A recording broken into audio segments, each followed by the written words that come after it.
Jake's boots crunched over broken metal and glass as he walked deeper into the junkyard. The moonlight touched the rusted frames of old starships, scrap towers, and burned-out machines. He liked this time of night. It was quiet, cold, and no one came to bother him, but tonight felt different. He was searching for an old power core, something to fix the broken heater in his workshop. As he pushed aside a pile of smashed panels, he heard it, a sound soft and strange, like a whimper. Jake stopped. He listened carefully. There it was again, not metal, not wind. It sounded like a child. He knelt and slowly pulled away a few layers of tangled wires and scrap. Underneath, hidden in a shallow metal space, he saw movement. Two small, glowing eyes stared up at him in fear. It was a little girl. No, not human. Her skin was pale purple, and her face was dirty and bruised. She held a thin blanket over herself and didn't speak. Jake raised both hands slowly, showing he had no weapon. "Hey, it's okay," he said gently. "I won't hurt you." The girl didn't reply, but she didn't run either. Then he saw her turn her head slightly. Behind her, in the shadows, was another figure, a woman, older, with the same skin tone, but her body weak and shivering. She had wrapped her arms around the girl, as if ready to shield her. Jake's heart sank. They were hiding here, alone in the cold metal graveyard. He took a deep breath and reached into his coat. He pulled out a protein bar and placed it gently on the ground, then stepped back. The girl looked at her mother. The woman gave the smallest nod, carefully. The girl crawled forward and grabbed the bar, tearing it open with shaking hands. She didn't eat it herself. She handed it to her mother first. Jake watched silently as they shared it. "Bite by bite, I have more," Jake said quietly. "And I can help you, if you want." The woman's eyes met his for a moment. Tired eyes, full of fear, but also something else. Hope then. Suddenly, the little girl's hands trembled, and she fell forward, her body going limp. "Hey!" Jake rushed forward and caught her before she hit the ground. Her skin was ice cold, her breathing shallow. "She's not okay," he said, panic rising in his voice. "She needs warmth. Now? No. Please," the woman begged weakly, trying to stand but failing. "Don't hurt her. Don't take her." Jake looked her in the eyes and spoke firmly. "I'm taking both of you with me. To my workshop. I'll keep you safe." The woman stared at him, unsure if she could believe a human. But as Jake lifted the little girl into his arms and carefully reached to help the mother stand, she didn't resist. Step by step, he helped them through the winding paths of the junkyard. The cold wind blew stronger, cutting through his jacket. He walked faster, holding the child close to his chest, sharing his body heat. When they reached the back of the junkyard, Jake opened a hidden metal door. Inside was a small workshop, warm light, a working heater, and a simple cot. He gently placed the girl on the bed and grabbed a blanket. The mother collapsed near the heater, barely conscious. Jake handed her water, and she drank slowly. "What's your name?" he asked, kneeling beside her. "Rhea," she whispered, her voice almost gone. "She's Tani, my daughter." Jake nodded. "I'm Jake. You're safe now," he said. "I won't let anything happen to either of you." Tani stirred slightly under the blanket, her small hand grabbing the edge of Jake's coat, even in her sleep. She seemed afraid of being left alone. Jake sat beside her, eyes wide open. He didn't know who they were running from or why they were in his junkyard. But one thing was clear. They were alone, they were hunted, and now they were his responsibility. Outside, the wind howled like a warning, but inside the workshop, the warmth began to return. And for the first time in weeks, Rhea let her eyes close. She whispered before falling asleep, "Thank you, human." Jake looked down at the girl holding his coat. He didn't know what tomorrow would bring. But tonight, he had saved 2 lives hidden in the trash. And maybe, just maybe, he had found a new purpose. The wind outside grew stronger as the night passed, but inside Jake's workshop, the silence was heavy, not peaceful, but tense. Jake sat beside the cot, watching the small alien girl sleep. Her hand still clutched to the edge of his coat, like she didn't want him to leave. Rhea, her mother, had fallen asleep near the heater, too tired to stay awake. Her breathing slow and shallow. Jake didn't sleep that night. He kept checking the heaters, fixing the old kettle, warming up more broth, even though they didn't ask for it. In the early morning, Rhea woke up slowly, confused at first, but then remembered where she was. Her eyes moved to her daughter, then to Jake, still sitting on the ground with his back against the wall. "You didn't leave?" she whispered, voice dry and cracking. "No," Jake replied simply. "Didn't feel right to." She looked down at the blanket around her and then whispered again. "Most people would have sold us." Jake didn't respond. He just handed her a warm mug and said, "Drink." Rhea hesitated, then took the cup with both hands, her fingers still shaking. Jake watched her carefully, trying to understand her. She looked strong, or maybe she used to be, but now her eyes were full of exhaustion and loss. "Where are you from?" Jake finally asked. Rhea looked away, then said quietly, "A slave freighter crashed a few clicks west. We escaped through a broken panel during the fire." Jake clenched his jaw. "Escaped," he repeated. "That's why you were hiding under metal." Rhea nodded slowly. "We've been moving through ruins, junkyards, forests, anything to stay out of sight."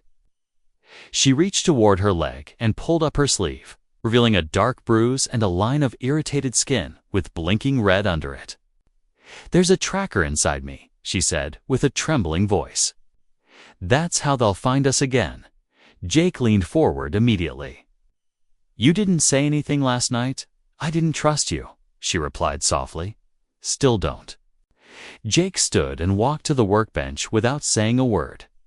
He began digging through his tools, wires, and old tech parts. Rhea watched him cautiously. "What are you doing?" "Getting that thing out before it sells you out," he said firmly.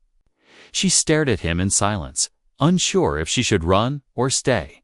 But her daughter was still sleeping, warm and safe. Jake returned with a flashlight, a sharp tool, and a tiny scanner made from junk parts and medical scraps. "This will hurt," he said honestly, "but once it's out, they won't find you so easy." Rhea nodded slowly, biting her lip and bracing herself against the wall. Jake worked carefully, scanning the area, cutting with precision, and pulling out the tiny, blinking chip buried in her flesh. Rhea winced in pain, but didn't scream. Not once. She just stared at the ceiling and waited for it to be over. After a few minutes, Jake dropped the bloody tracker into a small metal box and smashed it with a heavy wrench. He burned it with a welding flame, then buried it in a pile of old wires. Rhea looked at him, still breathing hard. "Why are you doing this?" Jake shrugged. "You needed help, and I had the tools." "That's not normal," she said. Narrowing her eyes, not for a human, Jake gave a half smile. "I was never good at being normal." Just then, the door sensor blinked red. Jake turned sharply toward the monitor. A drone had scanned the yard perimeter, its path slow and suspicious. He cursed under his breath and ran to the back wall, pressing a panel that slid open to reveal a dark underground space. "Grab your daughter," he said quickly. "Now." Rhea didn't ask questions. She moved fast, lifting the still sleeping girl in her arms. Jake guided them into the hidden space, then closed the panel behind them. The room was dark but warm, and lined with silent machinery and sealed scrap parts. "I built this during the last pirate war," Jake explained, whispering. "Sometimes the best way to fight is not to be seen." They sat quietly in the dark. The only sound was the drone hovering above the yard. its low hum chilling the air. Rhea leaned against the wall, holding Tani close, her voice trembling as she whispered, "You could have handed us over. You still can." Jake looked at her through the shadows. "I'm not going to," he said. "That's a promise." And in that silent, hidden space, something shifted. Not trust, not yet, but a flicker of it, like a spark waiting to grow. They were still in danger. Still being hunted, but they were no longer alone. The sun rose behind the twisted piles of scrap, but no light reached the cold underground chamber where Jake, Rhea, and Tani stayed hidden. The drone had passed, its red scanner beam barely missing the edge of Jake's workshop. Even so, Jake waited another hour before opening the secret panel again. When they came out, the air felt sharp, and the wind carried a strange silence. Rhea blinked under the daylight, her body weak from blood loss, her daughter still clinging to her chest. Jake didn't say anything. He just handed Rhea a small cloth bundle. Inside were new clothes made from patched-up fabric, a clean blanket, and a hot drink. Rhea stared at it like she didn't know how to react. "You can use the back room," Jake said quietly. "It's not much, but it's private." She nodded. Her voice caught in her throat, then slowly stepped away to care for her daughter. Jake turned toward the main yard, moving between the scrap towers with purpose. He wasn't just a collector of junk, he was a builder. A fixer, a man who saw life in broken things. And now, 2 lives depended on him. He cleared a wide space behind the workshop and began dragging large panels into position. Old cargo doors, starship hull fragments, and metal beams formed the skeleton of something new. Not a home, not yet, but shelter, safety, something warm and hidden. Every few hours, Rhea would peek out from the side room, watching him work. Tani, now awake and wrapped in her new blanket, slowly stepped closer, drawn to the clanking and sparks. She stood behind a broken pipe, peeking at Jake with wide eyes. Jake smiled, wiped his hands, and picked up a small copper coil. "Want to help?" he asked gently, holding it toward her. Tani hesitated, then took it with both hands like it was a treasure. Rhea stepped forward quickly, afraid, but Jake held up a hand. "She's just curious," he said. "I won't let anything hurt her." Rhea didn't reply, but she didn't pull Tani away either. Each day, the structure grew. Jake added solar panels for heat, water collectors made from glass domes, and insulation from starship wreckage. He used scrap drones to lift heavy parts, and a welding torch to seal the joints. The walls rose high, curved like a shell, blending perfectly into the junkyard around them. Invisible from above, Tani followed him everywhere now, asking soft questions, learning how the pieces fit. She called him Fixer Man and tried to copy his movements, holding tools twice her size. Jake didn't laugh. He taught her instead. Step by step, one night, as they sat around a small fire pit made from an engine core, Rhea finally spoke without fear in her voice. "I've never seen someone build like you," she said, watching the flames, "not just machines, but something that feels alive." Jake looked at the glowing panels above them. "This place was full of ghosts," he said, "but now it's full of light." Rhea smiled faintly, then slowly pulled up her sleeve. A long scar ran across her shoulder, rough and twisted. "This is what they gave me when I refused to serve them," she said. "They called me broken." Jake didn't speak right away. He just looked at the scar and nodded. "Well," he said, "maybe broken things are the only ones worth fixing." Suddenly, a soft clicking sound came from the edge of the yard. Jake stood quickly and activated the nearest sensor node. A small screen lit up. It showed a figure near the outer fence, walking slowly, pretending to look through junk. Jake narrowed his eyes, zooming in on the feed. The man was too clean for a junker, his boots military grade, and a faint mark on his jacket gave him a Waynode slaver crest. Scratched but not hidden. Jake shut the screen and walked outside, keeping his steps slow, calm like nothing was wrong. He found the man pretending to inspect a pile of broken tires, looking for something. Jake asked casually, his voice low but steady. The man looked up and smiled, too friendly. "Heard you had some old starboard relays. Figured I'd take a look." Jake didn't smile back. "No relays here, just junk and rust." The man's eyes flicked toward the back of the yard. Then back to Jake. "Well," he said, stepping closer. "Maybe I'll come by again tomorrow. You never know what turns up in trash like this." Jake stepped forward, too, close enough that the tension crackled between them. "If I see you here again," he said coldly, "you'll be the one left in the trash." The man's smile faded, but he said nothing more. He turned and walked away, slowly, like he had all the time in the world. But his shoulders were tight, his steps too controlled. Jake waited until the man was gone, then rushed back to the new shelter. Rhea was already waiting near the entrance, holding Tani close, her eyes wide with worry. Jake didn't lie. "He's not just passing by. He'll be back." Rhea nodded, not surprised, just scared. "We'll be ready next time." Jake said, "I promise." He looked around at the shelter. Not yet finished, but already alive, already theirs, and deep inside.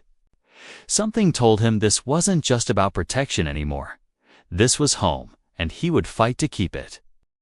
The sky turned red as evening shadows stretched across the junkyard, long and sharp like claws. Jake stood on the roof of the half-finished shelter, welding the final piece of armor plating in place. Below him, Rhea and Tani sat quietly near the cap. Rhea and Tani sat quietly near the fire pit, pretending everything was okay, but they knew better. Every hour since the stranger's visit, Jake had added another layer of protection motion traps disguised as scrap. Drone alarms hidden under rusted tires and heat shields around the shelter walls. He didn't say much as he worked, but his eyes kept scanning the horizon. His hands moved faster than usual. He had built places like this before: forts, tunnels, hidden nests, but never for someone else, never for people who looked at him like he was hope. Tani wandered over to him just as he climbed down the metal ladder. Her hands were covered in soot, her face smudged, but she smiled proudly, holding out a small copper piece she had polished clean. "For the roof," she said. Jake took it with a grin. "Perfect fit," he replied, and ruffled her short hair. Rhea watched them from a distance, quiet and unreadable, but her eyes softened each time Jake spoke to her daughter. Later that night, when the wind died down and the junkyard went still, Jake checked the perimeter one last time before locking the door. The new home felt warmer than before, like it had settled into the earth, no longer just metal. He sat by the tiny electric stove and passed out some food, the last of his canned supplies. Rhea didn't speak much, but she did ask one question that caught him off guard. "Why didn't you leave when you saw the slaver's mark?"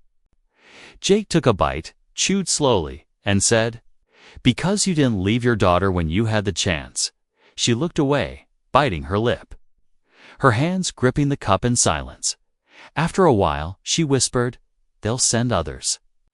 "They always do, I know." Jake said, "That's why I'm not building a hiding place. I'm building a trap." That night, Jake couldn't sleep. Something gnawed at his mind.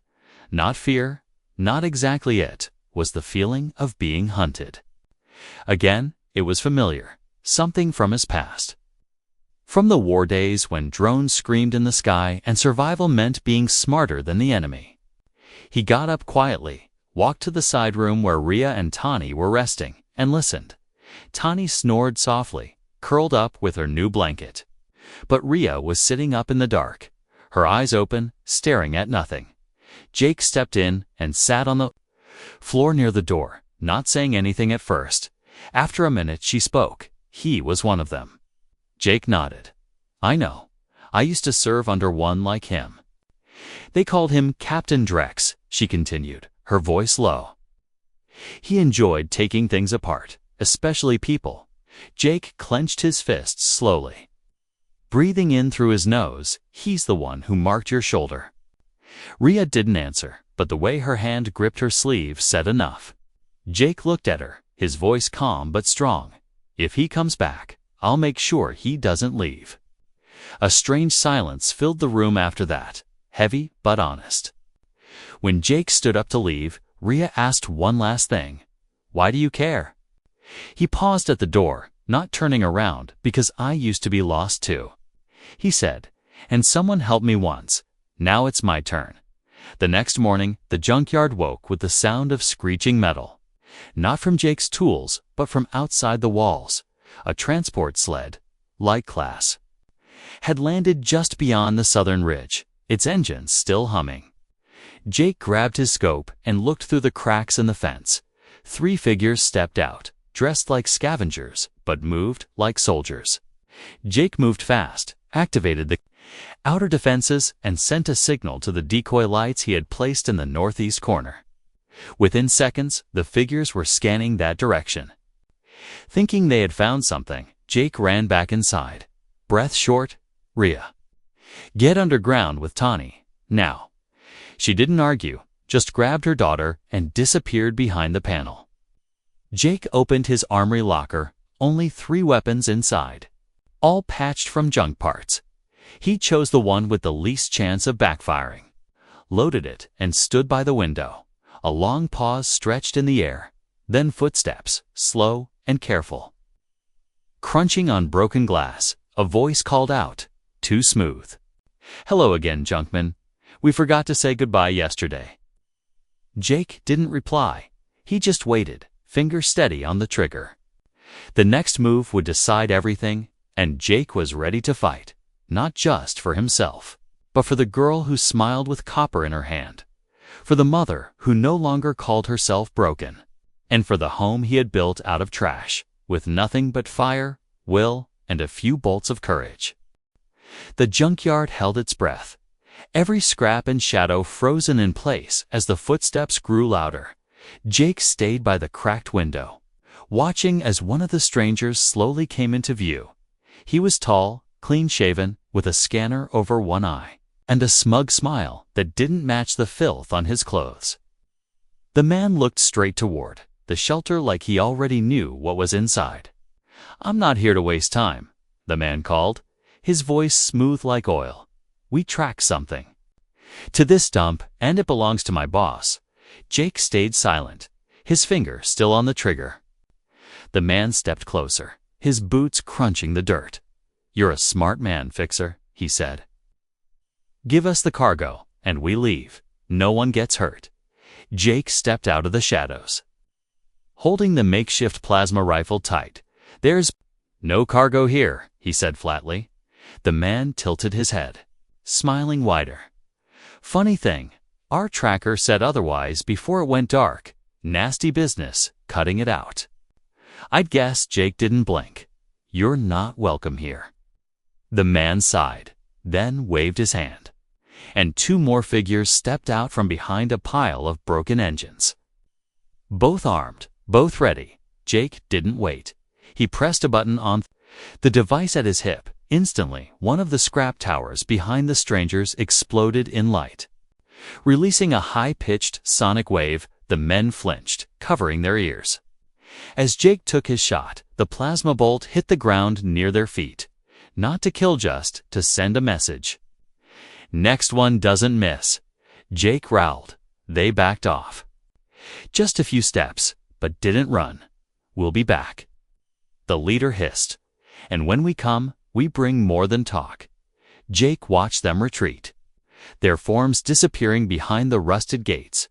Only then did he lower the rifle, his hands shaking slightly now that it was over. Inside the shelter, Rhea stood near the secret panel, clutching Tani to her chest. They had heard every word, every threat. Jake didn't speak as he stepped inside, just moved to the table and slammed the door control shut. We're out of time, he finally said. They're going to bring a squad next. Maybe worse. Rhea looked down, her face pale. We can't run. Not with her. We don't run, Jake replied. We leave smart, with a plan. That night, Jake opened the old storage bay he had kept locked for years. Inside were pieces of something half-built, a forgotten project from long ago. An armored transport made from a mining hauler, stripped and rebuilt, half machine, half monster. Jake ran his hand over the dusty shell and whispered, "Time to wake up." Tani sat on a crate nearby, watching him work, her eyes wide with curiosity. "Are we going to fly away?" she asked softly. "Not fly," Jake said with a grin. "But it'll carry us through fire if it has to." Rhea helped where she could, still weak but determined. She tightened bolts, sorted wires, and welded panels beside Jake like she'd done it before. Together, they worked through the night. The junkyard no longer felt like a graveyard, it felt like a forge. By dawn, the transport had shape, weight, and teeth. It rumbled softly under its own power, hidden deep in the yard under camo sheets and bent shadows. Jake loaded food, gear, and the last of his tools. But just as he sealed the hatch, a new sound filled the air, a mechanical growl. Deep and unnatural, Rhea looked toward the edge of the junkyard, where black smoke began to rise. Jake rushed to the watch point, lifting the old telescope he had repaired only weeks ago. A carrier drone hovered in the sky, followed by 6 smaller pods dropping into formation. From one of them stepped the same man. Now wearing full armor, he pointed straight at the workshop, and the others raised their weapons. "They brought a hunting squad," Jake said through his teeth. He ran to the transport. Slamming a lever down, metal panels shifted, the wheels unlocked, and the engine howled like a beast. Rhea and Tani climbed aboard, no questions asked. The moment the door shut, the roof burst open behind them. One of the pods had fired. Flames lit up the junkyard as Jake drove the transport through a narrow tunnel he had carved long ago. Scrap crashed down behind them, cutting off the attackers inside. The rumbling machine, Tani clutched her blanket and whispered, "I'm scared." Jake looked back at her through the rear mirror, his face covered in dust and sweat. "Good," he said.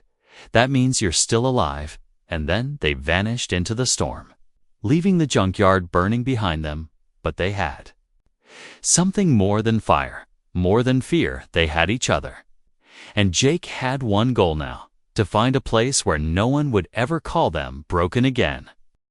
The road ahead was nothing but ash and wind, twisted trees and broken signs that led nowhere. Jake drove the transport through the dead zone, a place the maps no longer claimed. Every few miles, they passed wreckage from old battles, half melted tanks, shattered towers, and machines that looked like giant bones. Inside the armored hauler, Rhea sat beside Tani, holding her daughter close as the child finally slept again. The shelter was gone, the yard destroyed. But they were alive, and that was more than most. Jake didn't speak much, his eyes focused ahead, his hands steady on the controls. He had once traveled this route during the war, back when he wore a uniform and followed orders he no longer believed in. Now he followed only one thing, his promise. Not just to protect them, but to give them something no one else had ever given them before. A future. The transport shook as it rolled over a cracked metal ridge. But the armor held strong. Jake had built it to survive worse, and now it carried the only family he had. They stopped only once, near a dried-up stream where broken statues of forgotten heroes lay half-buried in sand. Rhea stepped out first, breathing in the open air. "It smells like ghosts here," she said, her voice barely above a whisper. Jake walked beside her, looking around slowly. "I buried a friend here once," he said. He didn't trust anyone either. Tani wandered close to an old rusted robot head, then looked up. Why did he die? Jake crouched beside her, brushing dust off the ground. "Because he tried to fight alone," he said, "and no one came." Rhea watched him closely, the way he spoke, the way he moved. This man was not just a mechanic or a fixer. He was someone who had walked through fire before. She could see it in his eyes, and for the first time, she wondered if he had been broken too. Once that night, they camped inside the transport, parked under a rock ledge, shielded from the open sky. Jake checked the scanners while Rhea cooked what little food was left. They shared a silent meal, broken only by the crackling of a small heat stone. After Tani fell asleep, Rhea finally asked what had been in her heart for days. "Why do you care so much?" Jake didn't answer right away. He stared into the darkness outside the window, then said, "Because once I was in a hole, like you, and no one reached in to pull me out." Rhea leaned forward, her hands wrapped around a warm metal cup. "And now you think saving us makes it right?" "No," Jake said, meeting her eyes. "But maybe it makes it matter." She looked away, thinking, then whispered, "You're not like the others." Jake gave a tired smile. "That's what they said before they left me behind." Silence fell between them again, but this time it wasn't heavy.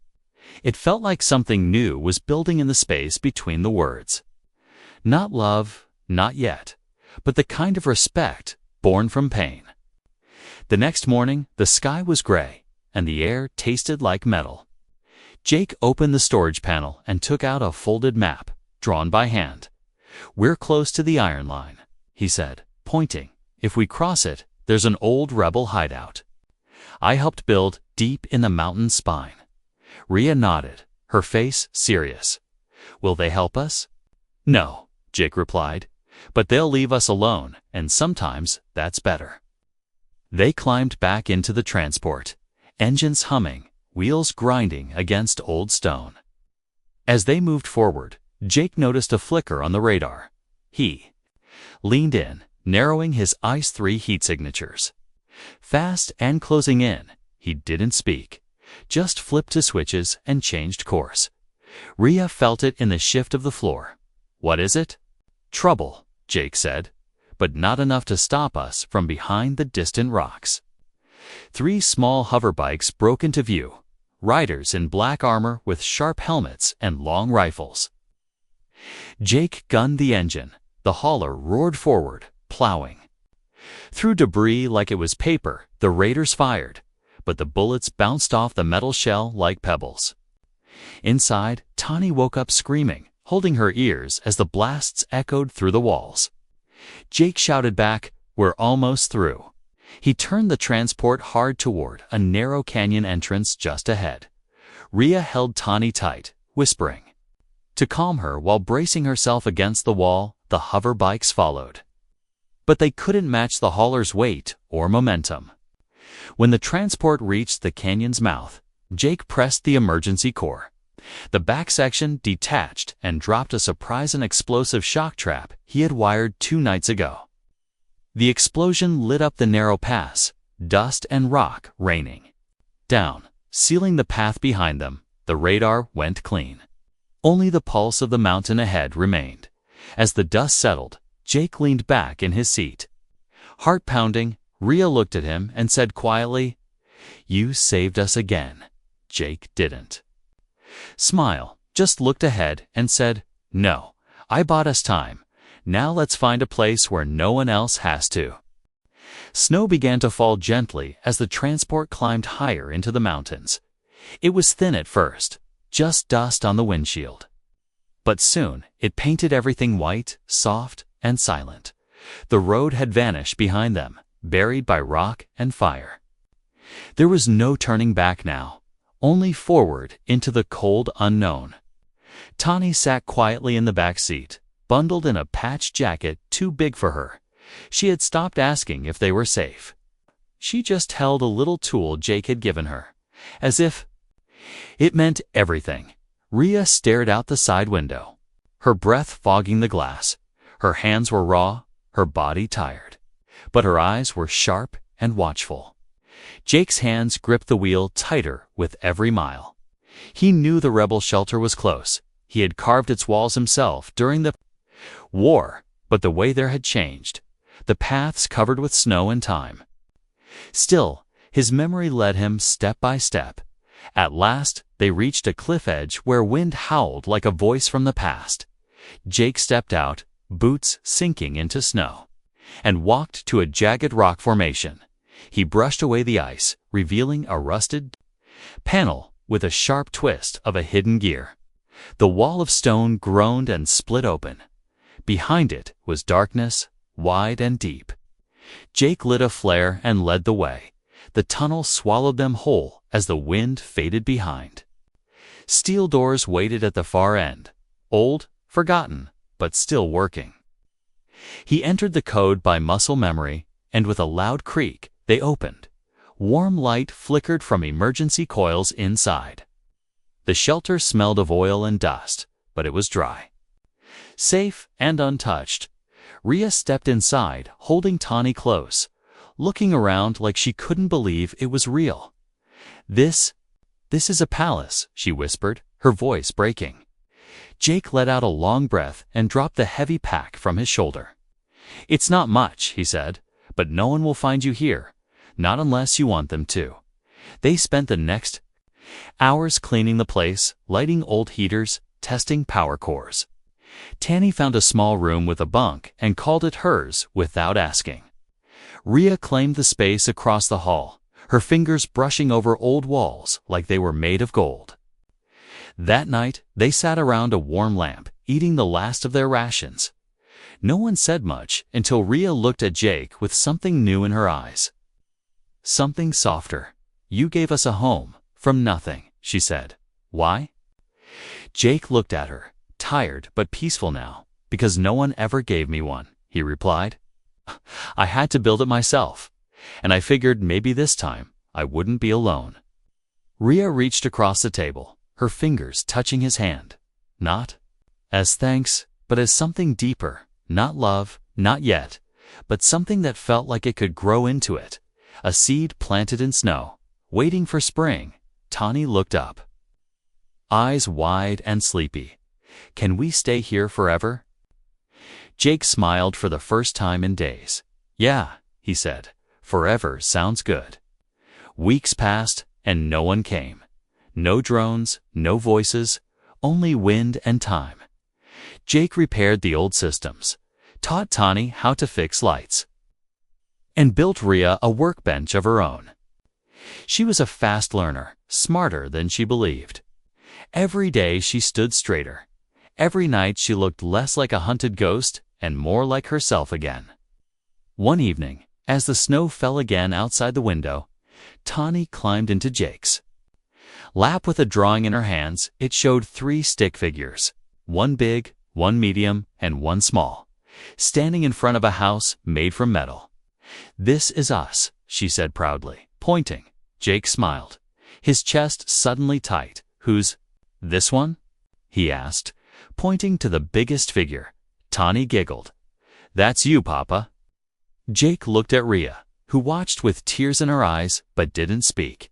He looked back down at the drawing, unable to say anything for a moment, but he didn't need to. The fire inside the shelter crackled softly. Outside, the wind blew through the mountains, wild and cold, but inside their little home, made from rust and heart, the warmth never left again.